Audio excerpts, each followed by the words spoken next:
तो Sam physics. इस video के अंदर हम बेसिक्स ऑफ कैपेसिटर करेंगे। कैपेसिटेंस क्या होता है? अभी हमने कंडक्टर की लास्ट वीडियो के अंदर स्टडी की कि कंडक्टर क्या है और कंडक्टर के ऊपर कितना चार्ज अपने ऊपर होल्ड कर सकता है, उसकी कैपेसिटी, दैट इज कैपेसिटेंस। तो कैपेसिटेंस क्या है? It is the capacity of conductor to hold the charge. अपने कंडक्टर का अपने ऊपर चार्ज को होल्ड करना, कितना होल्ड कर सकता है, उसकी capacity, that is called capacitance. अगर हम किसी को चार्ज देते हैं, किसी बॉडी को चार्ज देते हैं, तो उसका क्या चीज रेज हो जाती है? उसका पोटेंशियल। क्योंकि अगर चार्ज देना ही किसी बॉडी को क्या होता है? पोटेंशियल। क्यों? चार्ज पोटेंशियल की डेफिनेशन ही क्या थी कि amount of work done to bring the charge from infinity to that point. अगर हम एक बॉडी है, इसको चार्ज देंगे इन्फिनिटी से, चले इस बॉडी पे लाके चार्ज रख दिया, तो क्या कहते हैं? उसकी डेफिनेशन कहते हैं दैट इज कॉल्ड पोटेंशियल। तो इस बॉडी को चार्ज मिला और इसका क्या इंक्रीज हो गया? पोटेंशियल इंक्रीज हो गया। तो Q is proportional to V। Q is charge given to conductor. Q क्या है? Charge given to conductor and it increases the potential of the body. Proportionality को हटा के एक कांस्टेंट लगा देते हैं। वो कांस्टेंट क्या है? C। कैपेसिटेंस कांस्टेंट भी बोलते हैं। C is capacitance. यही C क्या है? कैपेसिटेंस। तो C क्या आ गया? Q बाय में V, चार्ज बाय में पोटेंशियल। C क्या है? चार्ज बाय में पोटेंशियल। चार्ज बढ़ेगा, पोटेंशियल भी रेज होगा, बट C क्या रहेगा? कांस्टेंट। दैट मींस एक कंडक्टर की चार्ज को होल्ड करने की कैपेसिटी क्या होती है? कांस्टेंट होती है। तो कैपेसिटी एक कैपेसिटर की क्या होती है? कांस्टेंट होती है। यूनिट क्या हो? यूनिट कूलम एंड पोटेंशियल की यूनिट वोल्ट। तो coulomb per volt, coulomb per volt को हम बोलेंगे फैरेड। कैपिटल F से इसको डिनोट करेंगे, फैरेड कैपिटल F से इसको डिनोट करेंगे। बट अगर हम नॉर्मली भी अगर एक कैपेसिटर लेने जाते हैं, उसके यूनिट हमें मिलेंगे माइक्रोफैरेड, नैनोफैरेड, पिकोफैरेड। क्यों? इतना बड़ा यूनिट है ये, एक कैपेसिटेंस का बहुत बड़ा यूनिट है जिसको बना ही नहीं सकते। प्रूफ करेंगे हम अभी नेक्स्ट टॉपिक के अंदर, इस चीज को भी हम प्रूफ करेंगे। तो जो नॉर्मली जो कैपेसिटर यूज होते हैं वो कौन से होते हैं अपने पास? Microfarad, nanofarad, picofarad. Micro 10⁻⁻⁶, nano 10⁻⁻⁹, pico 10⁻⁻12। Okay, now capacity किस चीज के ऊपर डिपेंड करती है? Size and shape of the conductor. अगर साइज छोटा होगा तो चार्ज होल्ड भी कम करेगा, साइज बड़ा होगा तो चार्ज भी ज्यादा होल्ड करेगा। इसको प्रूव करेंगे हम डेरिवेशंस में भी, तो बेसिक कर रहे हैं ना, बता रहे हैं इसके बारे में। आने वाले टाइम में हम प्रूव करेंगे, नेक्स्ट वीडियो के अंदर ये प्रूव हो जाएगी ये सारी बातें। Nature of the surrounding medium, आसपास में मीडियम कैसा है? जो साइड्स में है, एयर है, वैक्यूम है या वाटर है, एनी अदर मीडियम, उसके ऊपर भी ये क्या करेगा? डिपेंड करेगा। इसको भी हम प्रूव करेंगे। Presence of other conductor in its neighbourhood. एक कैपेसिटर बनता ही कैसे है? जब उसके पास में नेबर के अंदर एक अदर कंडक्टर रखते हैं। ये कैसा कंडक्टर रखा गया है? ये कैसा कंडक्टर रखा गया है उसकी प्रेजेंस पे डिपेंड करेगा। ये तीनों बातें हम प्रूव भी करेंगे, अभी हम बेसिक बता रहे हैं। तो ये कैपेसिटर्स के बारे में है। तो देखिए, जल्दी से स्क्रीनशॉट लीजिए। Capacitance of an isolated spherical conductor. एक स्फेरिकल कंडक्टर है, उसके ऊपर हमने चार्ज दिया है Q, तो कैपेसिटेंस कितनी होगी? अब कैपेसिटेंस का फॉर्मूला अभी जनरल फॉर्मूला भी करके आए हैं हम। C is equal to Q by V। Charge Q है, पोटेंशियल फाइंड कीजिए, यहाँ पे वैल्यू पुट किया करोगे तो आपके पास क्या आ जाएगा? कैपेसिटेंस आ जाएगी। बात को समझ रहे हैं? अगर पोटेंशियल निकाल के वैल्यू पुट कर दोगे तो क्या आ जाएगी? कैपेसिटेंस आ जाएगी। चार्ज तो Q दे दिया हमने। चार्ज तो क्यों रहेगा। तो आपको ये भी पता है कि अगर चार्ज एक स्फेरिकल कंडक्टर के ऊपर है तो उसका पोटेंशियल कितना होता है। पोटेंशियल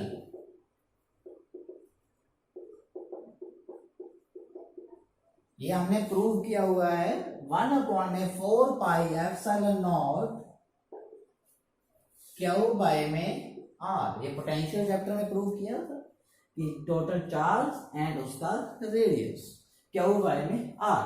यहां पे वैल्यू को पुट कर दीजिए कैपेसिटेंस में।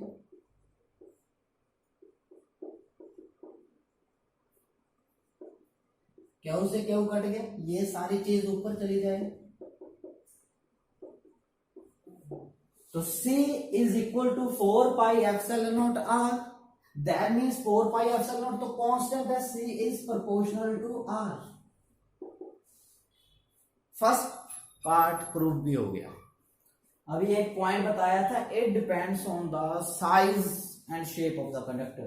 तो साइज R ज्यादा होगा, साइज बड़ा होगा मीन्स तो कैपेसिटेंस ज्यादा होगी। अगर R कम होगा तो कैपेसिटेंस कम होगी। तो C is proportional to R। C किसके प्रोपोर्शनल हो गया, R के प्रोपोर्शनल हो गया। क्लियर।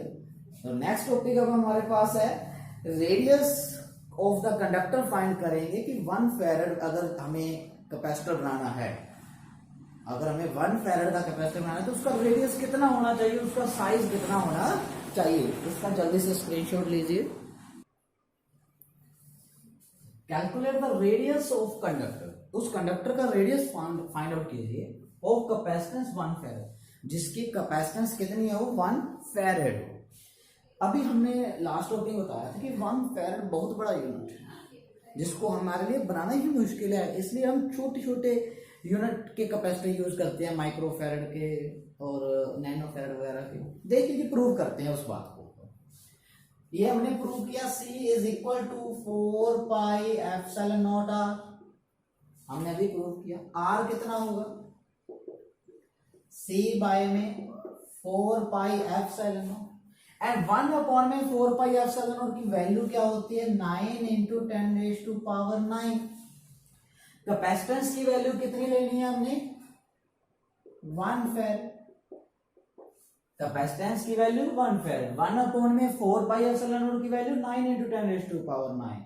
दैट मीन्स आंसर क्या आ गया 9 इंटू 10⁻⁹ मीटर।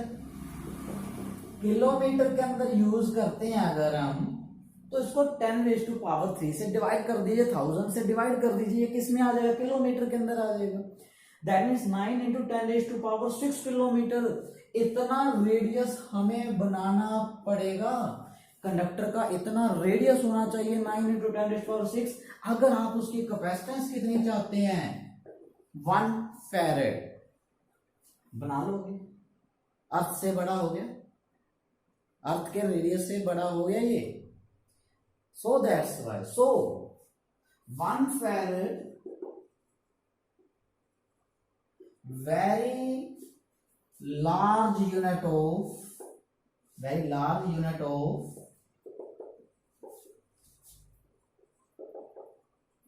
कैपेसिटेंस। सो जो हम कैपेसिटर यूज करते हैं ऑर्डिनरी कैपेसिटर्स,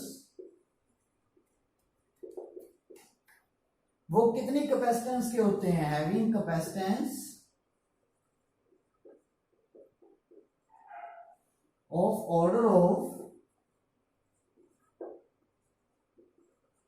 माइक्रोफैराड। तो अभी हम जो यूज करते हैं वो कौन से होते हैं माइक्रोफैराड्स के अंदर यूज होते हैं, नैनो के अंदर यूज होते हैं, पीको के अंदर होते हैं। फैराड नहीं बना सकते हम, उसके लिए इतना बड़ा कंडक्टर हमें बनाना पड़ेगा इतने रेडियस का, जो कि पॉसिबल नहीं है। तो हमारे पास बेसिक हमने कैपेसिटेंस बताया, चार्ज बाय में पोटेंशियल, फिर एक उसका स्फेरिकल कंडक्टर की कैपेसिटेंस बताई कितनी होती है 4πε0 होती है। फिर हमने बताया कि आपको इसका रेडियस कितना होना चाहिए, अगर 1 फैराड क्यों नहीं यूज कर सकते। एक पॉइंट भी प्रूव किया कि उसका साइज जितना बड़ा होगा उतनी ज्यादा कैपेसिटेंस होगी। ओके, अब हम इसके ऊपर कुछ क्वेश्चंस करते हैं, कुछ क्वेश्चंस स्टार्ट करते हैं। यस, तो कैपेसिटर्स के कुछ ग्राफ्स कर देखते हैं। C is equal to Q by V होता है, हमने अभी फॉर्मूला अभी करके आए। तो C क्या हो जाएगी इसमें, अगर हम Q और V में ग्राफ बनाए तो C is equal to Q by V क्या होगी, स्लोप होगी। If this slope represents the capacitance. देखिए y इज इक्वल टू क्या होता है, mx होता है, तो m क्या चीज होती है, स्लोप होता है। तो स्लोप क्या होता है, y बाय में x, graph between the y and x।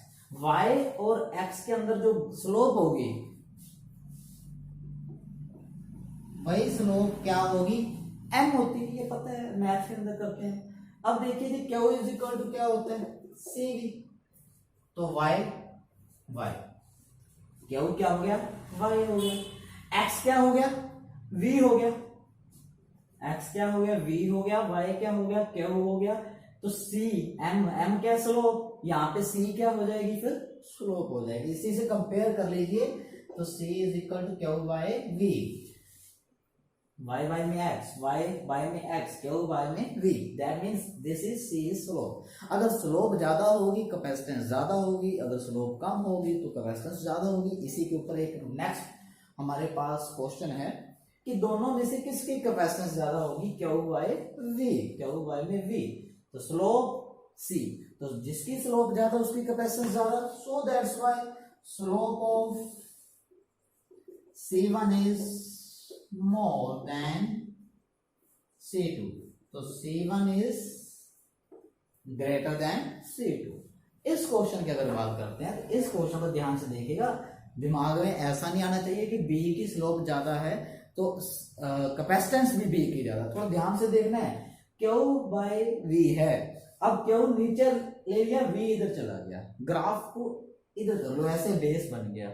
Q by V, slope इधर से देखेंगे इस एक्सिस से, तो स्लोप देखेंगे किसकी ज्यादा है, तो B की ज्यादा है, तो CB is greater then CA। तो कैपेसिटेंस इसमें सॉरी A की ज्यादा हुई, capacitance of A is greater then B। यहां से देखेंगे इसको बेस, इसकी स्लोप ये है, इसकी स्लोप ये है, तो ये slope is greater then this, तो A की स्लोप B से ज्यादा है।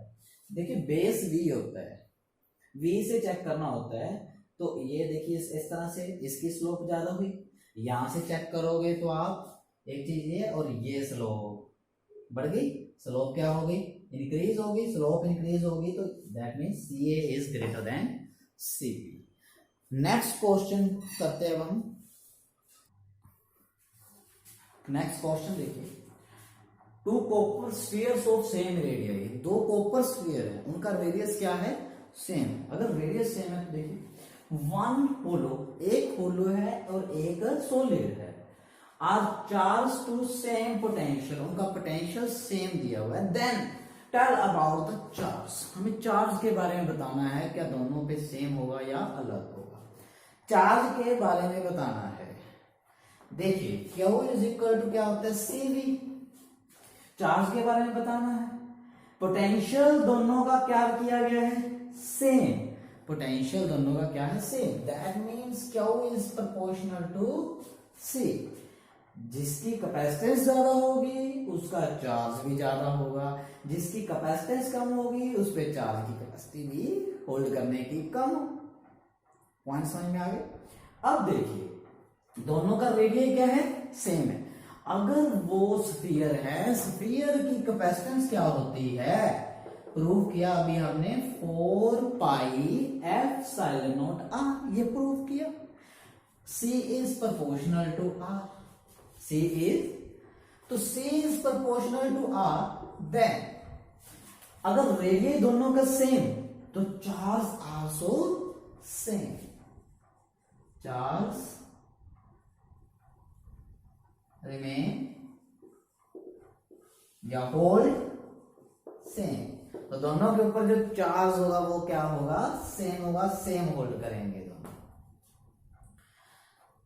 नेक्स्ट क्वेश्चन देखिए, since the radius of earth is very large, earth का रेडियस यू नो दैट बहुत ज्यादा बड़ा है, बहुत ज्यादा बड़ा है, तो इसकी कैपेसिटेंस भी क्या होगी, बहुत ज्यादा होगी।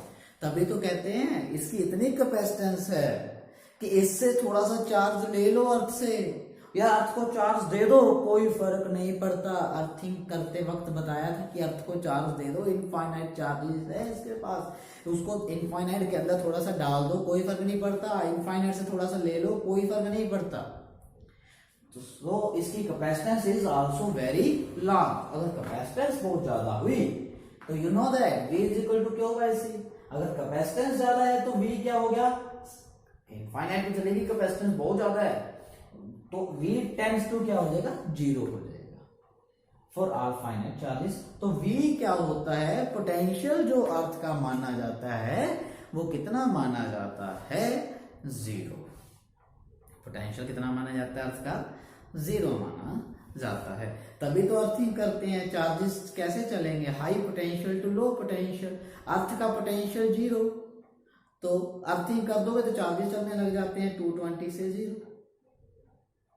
समझ रहे बात को। अगर हम अर्थ पे खड़े हैं, हम एक वायर को टच कर लें तो चार्जेस चलेंगे ना अर्थ की तरफ, सर्किट कंप्लीट हो गया। अगर सर्किट कंप्लीट नहीं होता तो चार्जेस भी नहीं चलते। High potential to low potential कैसे चलेंगे, जब हम अर्थ के साथ टच हो जाते हैं तो वो चार्ज, अगर हम एक वायर को, लाइव वायर को पकड़ लें तो चार्जेस ऐसे चलेंगे और अर्थ की तरफ जाएंगे। हाई पोटेंशियल होगा इस साइड और इधर earth 0, high potential to low potential charges चलना स्टार्ट हो जाएंगे। नेक्स्ट क्वेश्चन करते हैं। एक हमारे पास कंडक्टर है जिसका रेडियस R1 है, जिसका रेडियस R1 है और उसकी कैपेसिटेंस C1 है, उसकी कैपेसिटेंस C1 है। अगर इफ वॉल्यूम इज ट्रिपल, अगर इसका वॉल्यूम 3 गुना कर दिया जाए, ट्रिपल कर दिया जाए, तो कैपेसिटेंस पे क्या फर्क पड़ेगा। If volume is triple then new capacitance, that means C2, then new capacitance बताना है, C2 बताना है। क्या होगा, वॉल्यूम का फॉर्मूला पता ही है आपको क्या होता है, वॉल्यूम 4/3 पाई r क्यूब। तो 4/3 pi is constant, volume is proportional to r cube and r is proportional to v में वॉल्यूम का पावर 1/3। ओके, नाउ देखिए हमें पता है C is proportional to R, तो C2/C1 R2/R1 proportional to R है, तो नई कैपेसिटेंस बाय में प्रीवियस ओल्ड कैपेसिटेंस C1, तो R2 बाय में न्यू रेडियस बाय में ओल्ड रेडियस R1 जो ऑलरेडी था।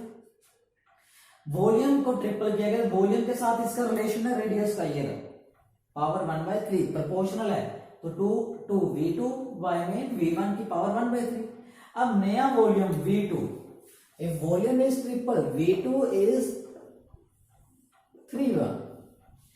नया वॉल्यूम जो है V2 3 गुना ट्रिपल कर दिया गया है पुराने से, तो V2 की वैल्यू क्या पुट करोगे, 3V1, V1 से V1 कट गया तो 3 आ गया, 3 की पावर 1/3 कितना हो गया, 1.44, तो C2 is equal to 1.44 C1।